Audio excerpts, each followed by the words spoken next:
우리가 6장에서 예수님께서 12절이죠. 6장 12절 이하에서 예수님이 기도하시고 제자들을 부르셨어요. 그리고 그 이후에 하신 말씀들은 모두가 다 제자도다. 그 오늘 읽은 본문 말씀 그리고 내일 아침까지 우리가 공부할 이런 내용들은 모두가 다 제자도입니다. 왜냐하면 이 제자라고 하는 것이 예수님을 따라다닌다고 해서 제자는 아닙니다. 그냥 따라다니는 것은 팔로워예요. 팔로워. 그냥 신자입니다. 오늘날로 말하면 그냥 교인이죠. 이 교인과 신자는 다르잖아요. 따라다니는 자와 제자는 다르죠. 그 당시 예수님을 따라다니는 사람들이 뭐 한둘이었나요? 자기 병들어서 병 고침 받으려고 따라다니는 사람도 있고, 진리에 목말라서 따라다니는 사람도 있고, 또 많은 사람들이 운집하니까 호기심에서 따라다니는 사람도 있고, 그 따라다니는 사람들이 다 제자는 아니에요. 그 중에 예수님께서 부르신 자들이 제자고, 또 오늘날로 말하면 다 우리가 믿는다고 해서 제자는 아니고, 어떤 사람들은 교인이고 어떤 사람은 신자인 것처럼, 그래서 예수님께서 자기를 따르는 자들의 삶을 가르쳤어요. 삶. 제자도라고 하는 것은요, 삶의 방향성, 그렇게 보시면 돼요. 제자의 삶의 방향성, 그리고 가치관, 인격, 성품, 그렇습니다. 그러니까 우리가 이론적으로 제자 훈련 받는다고 제자는 아니에요. 우리의 삶이 제자다워야 된다. 그래서 제자는 제자답게 살아야 되고 제자다운 인격을 가져야 돼요. 인격. 그러니까 삶의 방향성, 삶의 가치관, 그리고 인격. 매우 중요합니다. 그러니까 오늘날 많은 사람들이 뭐 제자 훈련 받는다 그러잖아요. 근데 그 제자 훈련은 아니라고 제가 얘기하잖아요. 삶이 바뀌지 않으면 제자 훈련 아닙니다. 삶이 중요한 게 삶, 인격. 그래서 오늘 본문에서 제자의 삶, 제자의 삶의 방향성, 제자의 인격, 성품 이런 거를 가르치는 거죠. 27절에 보면 그러나 너희 듣는 자, 여기 듣는 자는 예수님께서 부르신 제자들을 얘기하는 거예요.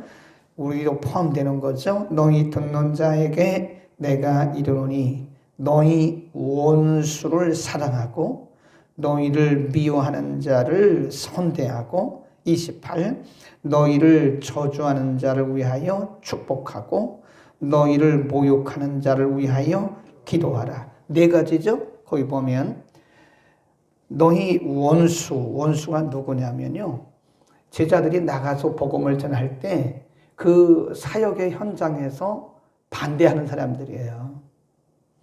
여기 나오는 거기 보면 너희를 미워하는 자, 너희를 저주하는 자, 너희를 모욕하는 자, 이게 다 원수라고 하는 범주 안에 들죠. 근데 이게 다 누구냐면은 사역의 현장에서 제자들을 이렇게 비난하고 또 제자들을 박해하고 핍박하고 방해하는 사람들을 다 통틀어서 하는 얘기예요. 삶의 현장에서 만나는 제자들이 복음 전하면서 만나는 제자들이 가서 복음 전하는데 모든 사람들이 다 박수 쳤나요? 아니죠. 영적인 싸움인데 누가 박수 쳐요? 복음 전한다고 누가 받아들이고 다 받아주고 은혜 받고 아멘하고 그러진 않습니다. 더군다나 그 당시 유대인들이 주류라고 그러나요? 유대인들이 주축인 그런 사회에서 새로운 복음 전하는 것은 목숨을 건 사역이라고요. 그 원수들이 얼마나 많겠어요. 모욕하는 자가 얼마나 많겠어요. 핍박하는 자가 얼마나 많겠어요. 그런데 그럼에도 불구하고 그들을 사랑하라. 왜냐하면 복음 정신이 사랑인데 복음을 전하면서 그들과 적대 관계 가지면 되겠습니까? 그렇죠? 우리가 예수님의 제자로 이 땅에 살아가는데 예수님 정신 자체가 사랑인데 우리가 복음 전하면서 복음을 방해한다고 그래서 복음을 박해한다고 그래서 우리를 또 이렇게 모욕한다고 그래서 그들과 함께 적대시하면 그건 복음 전하는 자가 아니지요. 그래서 사도 바울이 순교당하고 우리 선조들이 순교당한 거 아니겠습니까? 그러니까 복음 전하는 자는 우리가 제자로 이 세상에 살아갈 때 사람들이 다 우리를 칭찬해 준다고 생각하면 안 돼요. 사람들이 다 우리를 응원해주고 박수 쳐주고 아멘한다고 생각하면 안 됩니다. 거기는 적대자도 많고요. 모욕한 사람도 있고요. 원수 같은 사람도 있어요. 그래도 사랑해주고 선대해주고 축복해주고 기도해주고 아멘. 이게 복음의 본질이라는 겁니다. 복음의 본질. 그 다음에 경계를 하셨어요. 32절에 보면 너희가 만일 너희를 사랑하는 자를 사랑하면 칭찬받을 것이 무엇이뇨? 죄인들도 사랑하는 자를 사랑하느니라. 제자들에게 하실 말씀이에요. 너희를 사랑하는 자만 사랑하고 또 너희를 우애해 주는 자를 축복하면 그건 뭐 죄인들도 할 수 있는 것이고 이방인들도 할 수 있는 일이다. 33절 시작. 너희가 만일 선대하는 자를 선대하면 칭찬받을 것이 무엇이뇨? 죄인들도 이같이 하느니라. 죄인들도 이렇게 한다. 그러면서 약속하시기를 35절에 오직 너희는 원수를 사랑하고 선대하며 아무것도 바라지 말고 빌리라. 그리하면 너희 상이 클 것이요 또 지극히 높으신 이의 아들이 되리니 그는 은혜를 모르는 자와 약한 자, 악한 자에게도 인자로우시니라. 그 뒤에 보세요. 36절 이게 아주 중요한 말씀 같아요. 시작. 너희 아버지의 자비하심 같이 너희도 자비하라. 맞죠? 이게 복음 정신이란 말이에요. 그러니까 우리 성도들이 말이에요. 우리 크리스찬들이 다 제자가 아니겠어요? 우리가 이 세상을 제자로 살아가는데 원수가 있으면 안 된다니까요. 우리 혹시 그들이 몰라서 복음을 몰라서 하나님을 몰라서 우리를 원수 취급하고 우리에게 모욕하고 우리를 비난한다 해도 우리는 그들을 자비로움 가지고 대하는 거예요. 이게 어렵죠, 사실은. 우리 인간이 감정적인 동물인데 쉽게 했습니까? 그러나 이게 훈련되어지는 거예요. 삶을 통해서 훈련되어지는, 하나하나 훈련되어져 가는 거예요. 예수님 경계하셨잖아요. 너희를 선대해주는 사람 선대하는 거 누구는 못하냐? 그건 죄인도 하고 이방인도 한다 이거예요. 제자가 아니라도 그건 얼마든지 할 수 있다는 거예요. 주는 자에게 주는 거 그거 누구는 못하냐? 그런 얘기 아니겠어요? 그러니까 지금 제자의 정신은 뭐예요? 자비예요, 자비. 아멘. 이게 쉽지는 않더라고요. 그러나 우리가 얼굴 붉히지 않고 정말 그들에게 예수님의 자비하심으로 다가갈 수 있다면 우리는 제자의 길을 가고 있는 거예요. 근데 우리가 혹시 그 믿지 않는 자들에게 조금 언짢은 얘기 들었다 그래서 얼굴 붉히고 하면 우리는 아직도 멀었다. 저도 그렇고 여러분도 그렇고 제자로서의 삶은 아직도 멀었다. 그렇게 생각하시면 되는 거죠. 하나님의 자비하심 같이 너희도 자비하라. 그 다음에 37절에 보면 그런 말씀이 있어요. 비판하지 말라. 그리하면 너희가 비판을 받지 않을 것이요. 정죄하지 말라. 그리하면 너희가 정죄를 받지 않을 것이요. 그리고 용서하라. 그리하면 너희가 용서를 받을 것이. 이게 이제 다 같은 본질적인 말씀을 하고 있는 건데요. 비판하지 마라. 또 정죄하지 마라. 이거는 소극적이라고. 소극적으로 말하면 그 복음의 현장에서 반대하고 또 좀 나와 다른 사람이 있다고 해서 비판하고 정죄하지 마라. 적극적으로는 그들을 용서하라 그런 거예요. 그러니까 이게 예수님이 제자들을 부르셨는데 12명의 제자들 중에 3분의 2가 어부 출신이라고 그랬잖아요. 쉽지 않아요, 사실.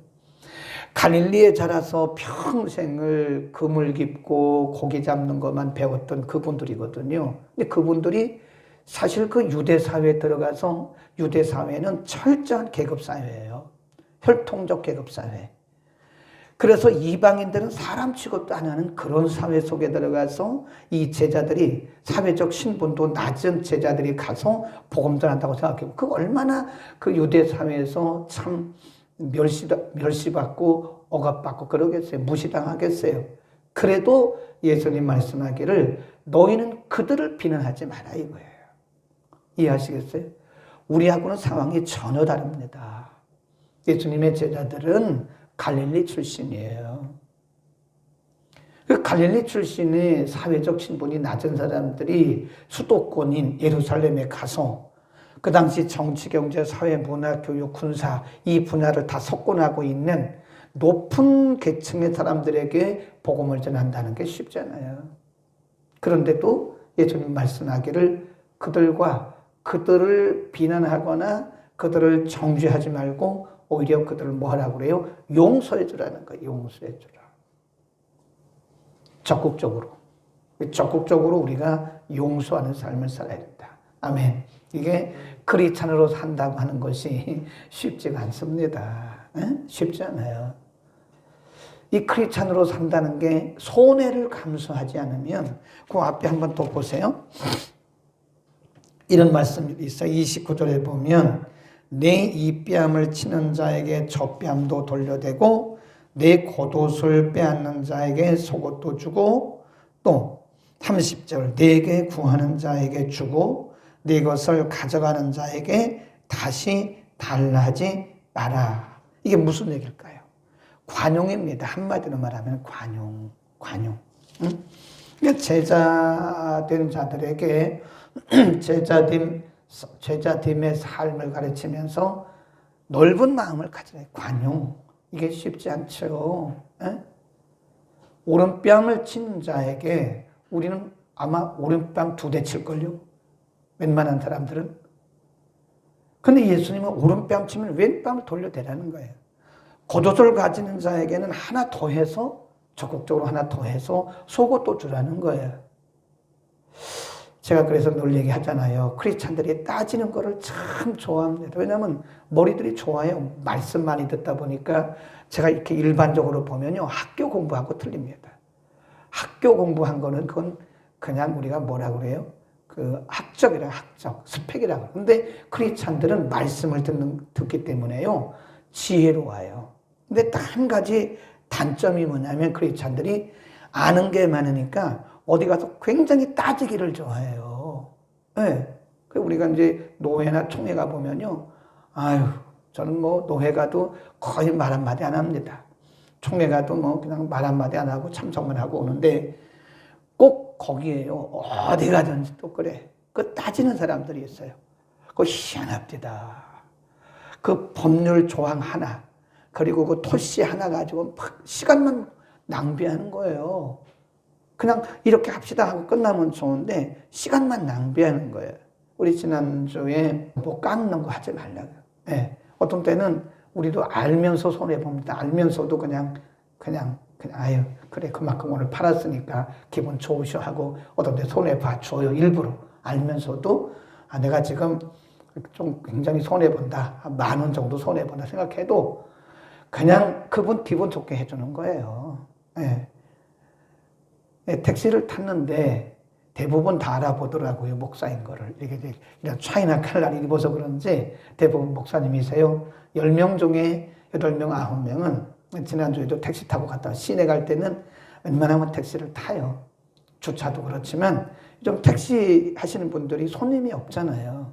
그러니까 나라도 하나 더 이렇게 손님 되자 그래서 일부러 시내 갈 때는 택시를 타고 갑니다. 예를 들어서 18,000원 나왔다 그러면 20,000원 주고 그냥 드려요. 오늘 기분 좋게 하루 영업하세요. 그러고 드린다고.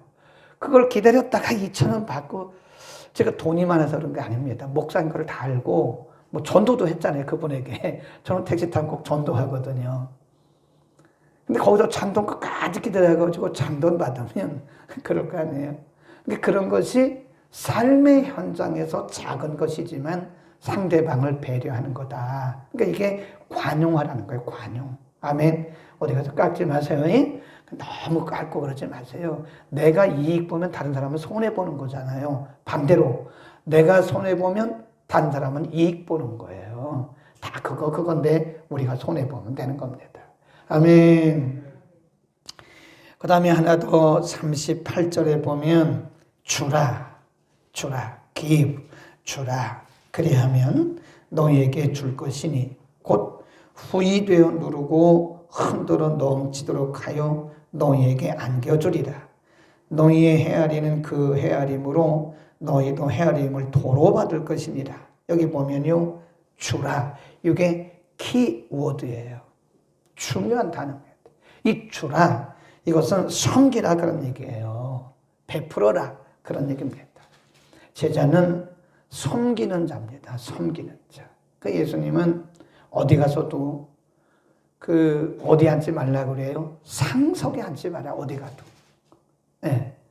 항상 예수님이 가르친 제자 도는요, 섬기는 삶이에요. 예수님 뭐라고 그랬어요? 내가 섬김을 받으러 온 것이 아니야. 섬기려 하고 도리어 내 생명을 많은 사람의 대속물로 주러 온 거야. 예수님이 그러셨잖아요. 그러니까 제자는 섬김 받으려고 하는 자가 아니에요. 우리가 만일 섬김 받으려고 하면 여러분 자존심 상해서 제자 생활 못 합니다. 제자의 길 못 갑니다. 내가 제자인데 이러냐. 제자가 뭔데 제자가 섬김 받는 거예요? 내가 사도인데, 아니 사도가 섬기라고 그랬죠. 언제 섬김 받는 자라고 그랬어요? 그러니까 우리는 예수님의 제자로 살기 위해서는요, 아예 섬기는 것이 생활화돼야 돼요. 생활화. 네.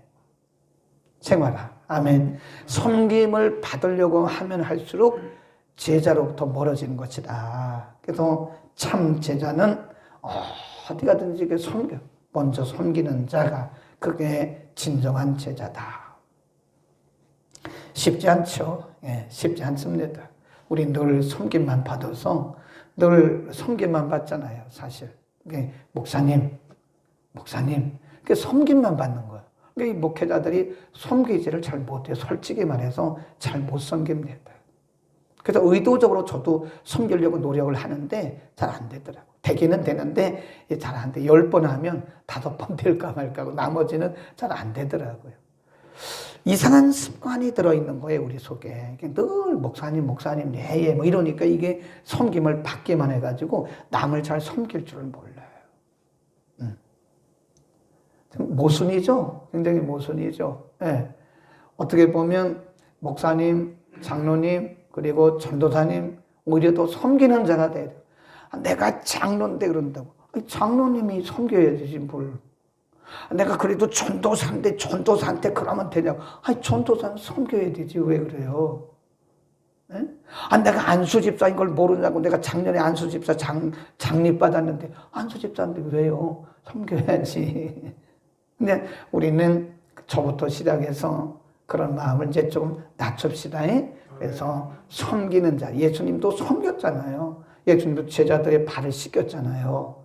우리도 그런 마음을 가지고 제자의 발을 씻기는 마음으로, 성도들의 발을 씻기는 마음으로 우리가 섬기는 자세를 갖지 않으면 상당히 기분 상한 경우가 있어요. 가끔 그런 얘기를 들어요.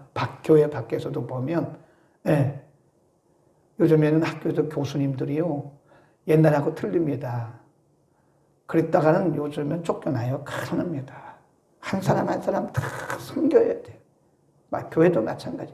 목사가 한 번 다 섬기지 않으면 안 됩니다. 그게 정상이고 그게 본질입니다.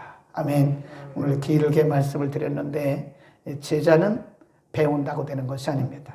삶을 통해서 실천하지 않으면 참 제자가 되기가 어렵다. 아멘. 기도하겠습니다.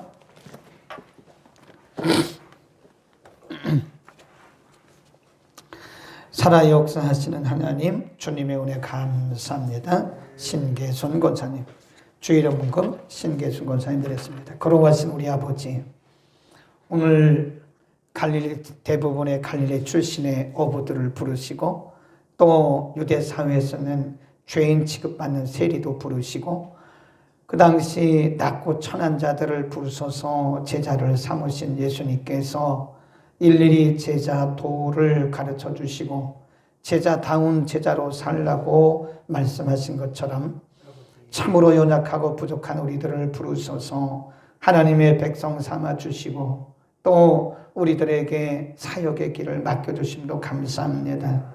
하나님, 오늘 제자로 살아가는 것이 우리의 삶의 방향성이고 우리의 성품이고 인격이고 또 우리의 가치관인 것을 알았습니다. 제자는 배운다고 되는 것이 아니라 우리의 삶을 통해서 실천하지 않으면 제자다운 삶을 살 수 없음을 오늘도 우리가 상고했습니다. 우리의 마음을 주님의 마음으로 바꾸어 주옵소서. 주님, 우리가 원수된 자, 또 원수가 있어서도 안 되겠습니다. 하나님, 우리에게 넓은 마음 우리에게 주소서. 저들을 위해서 우리가 기도하고 축복하고 선대하는 사랑하는 마음 우리에게 허락하여 주옵소서. 넓은 관용하는 마음을 가지고 섬기는 자가 되어가고 말씀하신 주님, 우리들에게 하나님 아버지의 마음을 허락하여 주옵소서. 오늘도 귀한 여종이 하나님 앞에 감사헌금 주일헌금 드렸습니다. 간절한 마음의 기도를 들으신 하나님, 응답하신 주님을 찬양합니다. 살아계신 하나님을 증거하게 하시니 감사합니다. 우리 권사님의 가정에 평화 주심을 감사하고 하나님 지속적인 성령의 기름 부음이 함께하여 주옵소서. 오늘도 가정에서 그리고 성전에서 함께 모여 말씀 듣고 결단한 모든 주의 권속들에게 우리의 남은 생애가 이제부터라도 참된 제자로 살아가도록 하나님 은혜를 더하여 주옵소서. 예수 그리스도의 이름으로 감사하며 기도드립니다. 아멘.